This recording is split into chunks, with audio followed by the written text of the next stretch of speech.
How does the smell of lilacs get into a can of air freshener? How does the taste of a strawberry get into a piece of candy? For 100 years, the people of Bell Flavors and Fragrances have been making this magic happen, creating flavors that whet the world's palate, generating fragrances that bring the outdoors in, and producing botanical extracts and ingredients that enhance the products people the world over rely on for their everyday needs. But it wasn't always that way. Bell was founded in 1912 by William M. Bell. He was working at Kraft Foods as a flavor scientist in their confectionery department and decided to start his own flavor company. He was a very creative person and developed flavors in the confectionery industry and the dairy industry. His wife worked with him, along with a few other employees, selling their flavors to companies in the Chicago metropolitan areas and Midwest states. It was this early focus on confectionery and dairy that sweetened the future for the company. Companies like O. Henry Candy Bar Company, Milk Duds, Curtis Candy, and Mars all had plants in Chicago. Almost 400 candy manufacturers had facilities in the Chicago metropolitan area. Chicago is and was known as the candy capital of the world. With so many candy companies, there were plenty of opportunities for Bell to sell their flavors, which is exactly what they did. But it was the creation of a flavoring that was unique for the time that put Bell on the map to stay. In the 1930s, many new foods were being made with whey, a byproduct of cheese that, while highly nutritious, was hard to create an appealing taste for, and adding flavor to foods just wasn't done in the 1930s. Bell, using his remarkable ability to analyze and create flavors, took on the challenge and successfully created a way to turn whey into a food that won the taste buds of industry experts and consumers alike. Bell also led the way in creating innovative tastes in items such as caramels and marshmallows. After William Bell's death in the late 1930s, the business was sold to Theonet & Company, another flavor industry player that shared the same building with Bell. Theonet continued Bell's operations for 3 decades. Then, in 1967, a chemist by the name of Edward Heinz Jr. purchased the William M. Bell Company. Grandpa had been in that business forever, and he worked for a company called Food Materials. Mm-hmm. And then when we were able to buy a company and go in business for ourselves, that's exactly what he did. And I said, if there's a company available, I have a little money, I'll help you. Well, he said, where'd you get it? And I said, well, if you knew, I wouldn't have it. When he bought the company, there were 3 employees, plus part-time employees. I had my father and Harold Mathis and Ann Erlandson as full-time employees, and myself and my 2 brothers, Raymond and Edward, as part-time employees. Backed by his 25 years of flavoring experience, Edward Heinz set out to make Bell a global leader in the flavoring industry. During the next decade, Edward's goal did start coming to fruition not only in terms of market share, but in the number and types of foods Bell was flavoring. When I was growing up, my father would always bring home products for us to taste, so I was kind of brought up in somewhat of understanding flavors and understanding new developments and more or less being my father's guinea pig and trying things. My father had asked me, Gigi, come on, I want you to be on the board, and only one thing, I want you to vote how I vote. And I'm like, okay, Dad. So going through the meeting, and the boys wanted a raise. And he's like, absolutely not. And then they asked me how I vote, and I said, I vote for the raise. In the mid-1970s, Edward smelled a new growth opportunity for Bell, the fragrance industry. And in 1976, he purchased Mommy Flavors and Fragrances, a division of the Sherwin-Williams Company. This was soon followed by acquisitions of Roubichet, a candle fragrance manufacturer, and the Stepan Chemical Company's flavor division. The industry was much more fragmented during those days, and the smaller companies, even Stepan, kind of focused and specialized in certain areas. So with each acquisition came another specialty. We were more of a regional company trying to become a national company. We had everybody reported to a Heinz, and everybody was trying to sort of discover who they were and how they fit into making the company grow. Then in 1983, Edward made one of the biggest buyouts in Bell's history when he purchased Synfleur. With the accusation of Synfleur, we also took on the Johnson & Johnson baby powder, which is one of our signature fragrances. The company grew quickly with its dual focus, and the prosperity soon warranted a new name. So in the early 1980s, the company was renamed Bell Flavors and Fragrances to better reflect the true nature of the business. But 1987 brought about the end of an era for the company when Edward Heinz passed away.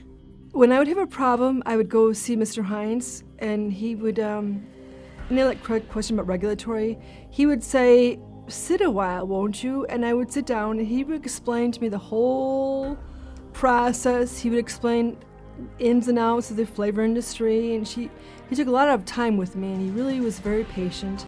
And there's one thing I'll never forget that stood out about me, just to show you how hardworking this man was. We had a power failure here. This was many years ago. And of course, production was shut down because there's no electricity for lighting or for running of the equipment. And I'll never forget walking down the hallway here and past Mr. Heinz's office. He was sitting there with a flashlight working.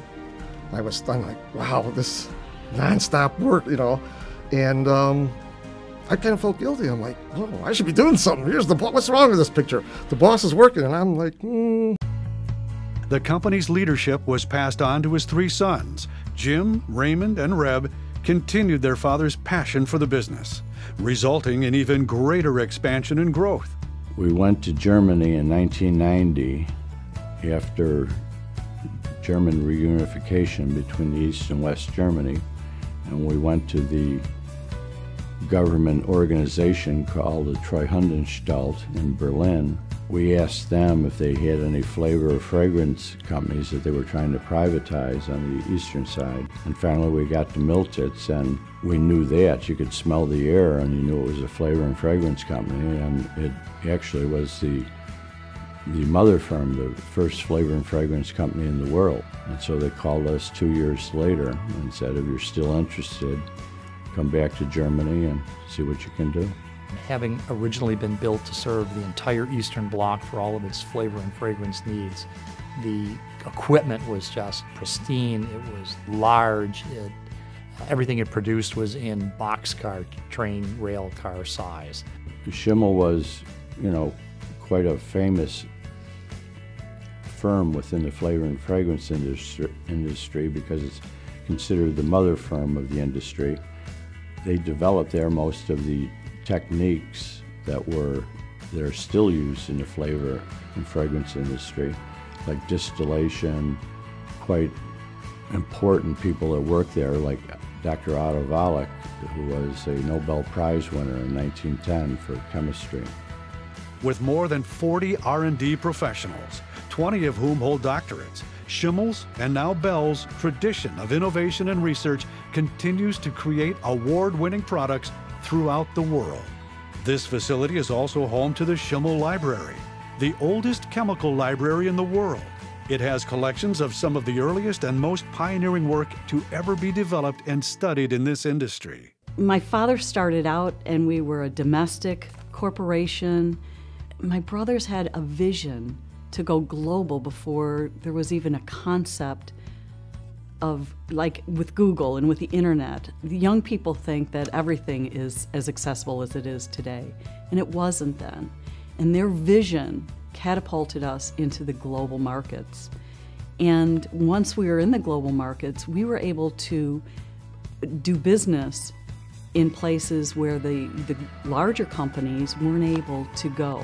Bell grew in 1998 with the additional 40,000 square foot we put onto the square feet we put onto the Northbrook facility. We've had acquisitions in Canada, so the Broussard locations come aboard. We've had acquisitions in Shanghai, and we started the Shanghai facility, Guadalajara, and now Brazil. In addition to that, we just completed an 85,000 square foot addition to the Northbrook facility, essentially, doubling the size. We started with 65 employees and had no sales, and now we're approximately 250 employees and 40 million euros in sales. So we've changed a lot in that time. We've also restructured twice to accommodate that growth. Well, Bell Canada is known for its great service. It's also known for its excellent products. And most of all, the teamwork. There's an excellent team here in Canada, and I think that if we continue to offer that service, to offer those quality products, and to have people work as a team, there's no doubt that Bell will be successful in the future. We were one of the first companies to be able to incorporate and not having a 50% joint venture with a Chinese company. So it's 100% wholly owned subsidiary of Bell, U.S. We are the only foreign company in China that has a tobacco license, which means we are the only foreign company that can deal directly with the monopoly. All of the others, whether it's IFF, Givaudan, Fairman, it doesn't matter. They have to go through a broker that has a license that was given to them by Beijing. We're very excited about Brazil, which is one of the BRIC countries, as we know. It's one of the fastest growing economies in the world, and their flavor and fragrance needs are growing as well, and we're positioned now with where we've incorporated and looking at an acquisition to penetrate that market even further. And as you grow, you need to have better systems, you need to have more people, you need to have more sophisticated people, and Bell really has found that. It's a great place to work, which is evidenced by the fact people come here and they stay. I think our suppliers really like us. They enjoy dealing with us because we do have that integrity and we do maintain our relationships very well. Our relationships are very important to us, and I think the industry has seen that as a whole. That's primarily why we've been able to grow the way we have. Team, the type of people we look for, the whole dynamic of selling now, it has changed drastically. In the old days, we called on accounts, we would bring samples, in some cases bring samples with us, and you brought that to the customer and they would evaluate and they'd say yes or no. You had to follow up extensively with them. That doesn't exist at all. You bring a sample to a customer, they're going to look at you and say, we got a whole lobby full of sales guys with samples. Bring to us an idea, a food concept. Bell's had to invest in food technologies to come up with innovative new products that'll fit a new line extension for a gravy or a sauce or target an ethnic group.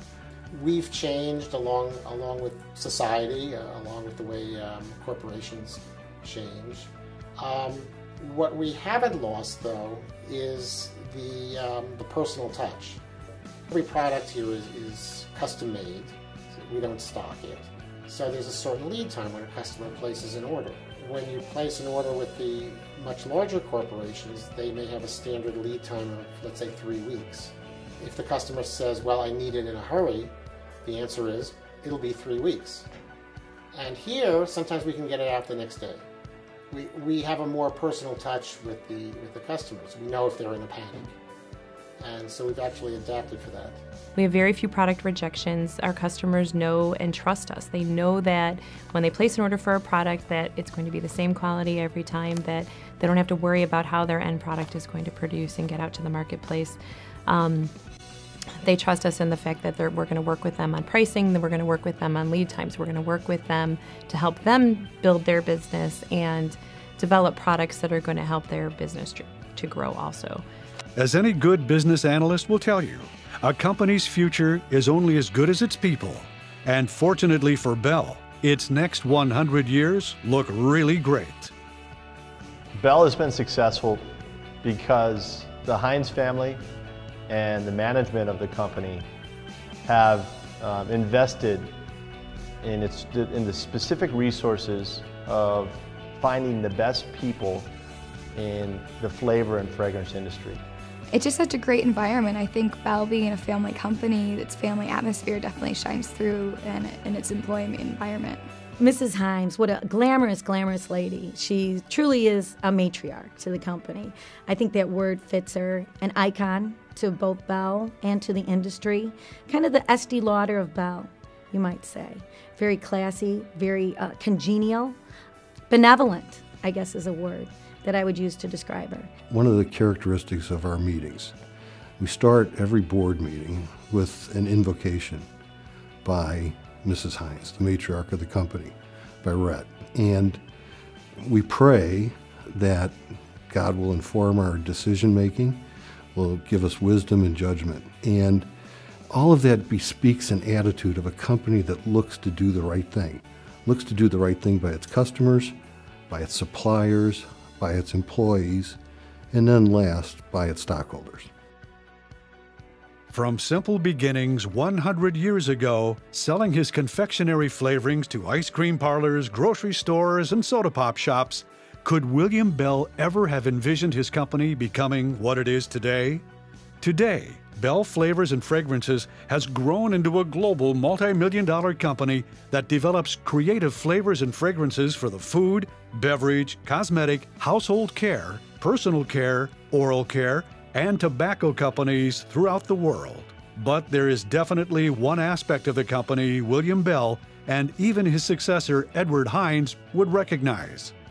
The values these visionary leaders created are still being carried on by the Heinz and Bell families today, and that is something that will never change.